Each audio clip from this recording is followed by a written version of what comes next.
Greetings, it's March 10th, 2024, and I have very sad news. The world's most popular van, the van that had God entered into my body painted on it, has died.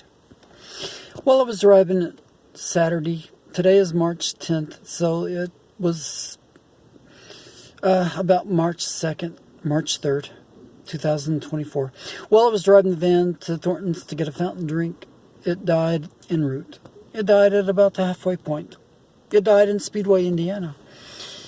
It started losing power, and then all of a sudden I've got it floored, and it's only doing about 10 miles an hour, so I tried to get it home.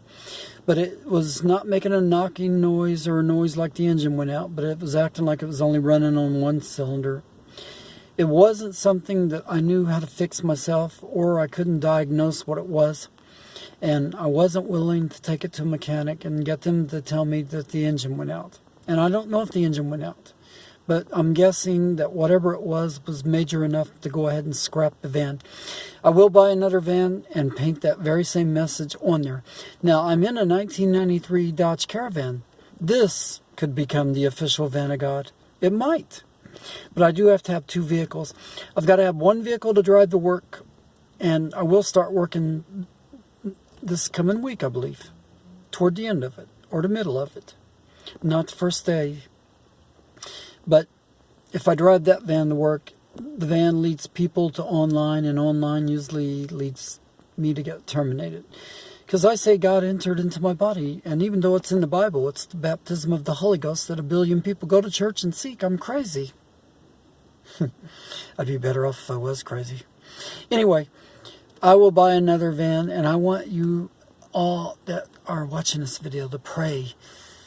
And now, this is God's best kept secret. This is something that God has hidden from them that are lost, is what the Bible says. He didn't want you to know. He wanted you to go to church and live for Him and give Him all your money and walk down the street with no clothes on yelling, Jesus is coming, and still not have to save you. The van took away that option for God. Has it worked? Oh, yes, it has. The van and me advertising on YouTube and Facebook want me to prove it's worked. Well, churches are empty all over the world. Churches are turning into houses. People are running from the Lord. Sporting events are filling and churches are emptying. That means people found out that God was only going to tease them and not save them and throw them away in the very end. Strip them of everything they're willing to give and then throw them away. I call that the God game. I got through, but you won't. But I'm telling you, you don't need to. Because God was only making up a lot of stuff anyway. Oh, the Bible says the wise shall know all things. If you say I'm crazy. Now, if you read the Bible, you should know all things, right? Because you just read the Bible and it's in there. Well, the wise shall know all things. The wise being the Christian, the Holy Ghost filled, the one that God entered into the body of. Because I see nonstop visions and God tells me. The wise knows all things because God is the one that told them.